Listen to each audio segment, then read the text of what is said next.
ஒரு குளத்தில் 2 கொக்குகள் மற்றும் ஒரு ஆமை ஆகிய மூவரும் பல ஆண்டுகளாக நண்பர்களாக வாழ்ந்து வந்தனர்.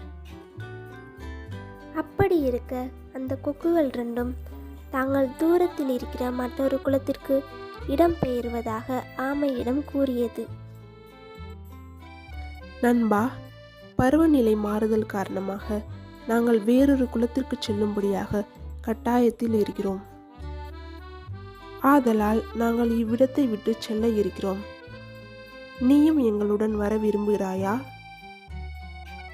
ஆமாம் நண்பா, என்னால் உங்களை விட்டு இங்கே தனியாக இருக்க முடியாது. நானும் உங்களுடன் வருகிறேன். என்னையும் கூட்டிச் செல்லுங்கள் என்றது ஆமை. சரி சரி, நாங்கள் உன்னை கூட்டிச் செல்கிறோம். ஆனால் அதற்கு முன்பாக நீ ஒரு காரியம் செய்ய வேண்டும். என்ன நண்பா? நீ மனதில் ஒன்றை நினைத்தால் அதை அப்படியே கூற வேண்டும் என்று நினைப்பாய். அப்படி இராமல் நாங்கள் கூட்டிச் செல்லும் வரை நீ பேசாமல் இருக்க வேண்டும். உன்னால் எந்த விஷயத்தையும் ரகசியமாக வைத்துக் கொள்ள முடியாது. நாங்கள் அந்தரத்தில் பறந்து கொண்டிருக்கும் போது நீ அப்படி கூறினால் கீழே பொத்தென்று விழுவாய். சரி நண்பா, நீங்கள் சொல்கிறபடியே நான் செய்கிறேன்.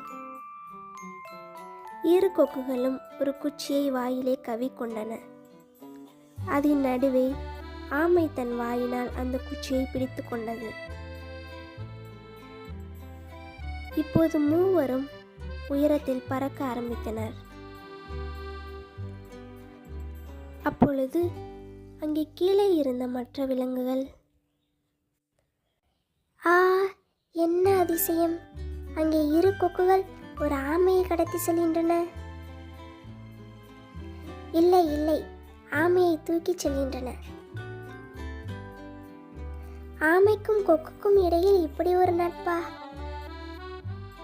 என்று கீழே வேடிக்கை பார்த்து கொண்டிருந்தவர்கள் வியந்து பேசினர். இதனை கண்ட ஆமை உற்சாகம் கலந்த ஆச்சரியத்தில் தன் மனதில் இருந்ததை சொல்ல துடித்தது. நண்பா, கீழே பாருங்கள் என்று சொன்னபடியே கீழே விழுந்தது. கீழே விழுந்த ஆமை இறந்து கிடந்தது. இக்கதையினால் அறியப்படும் நீதி என்னவென்றால், புத்திமான் கூறும் புத்திமதிகளை என்றும் தட்டக்கூடாது.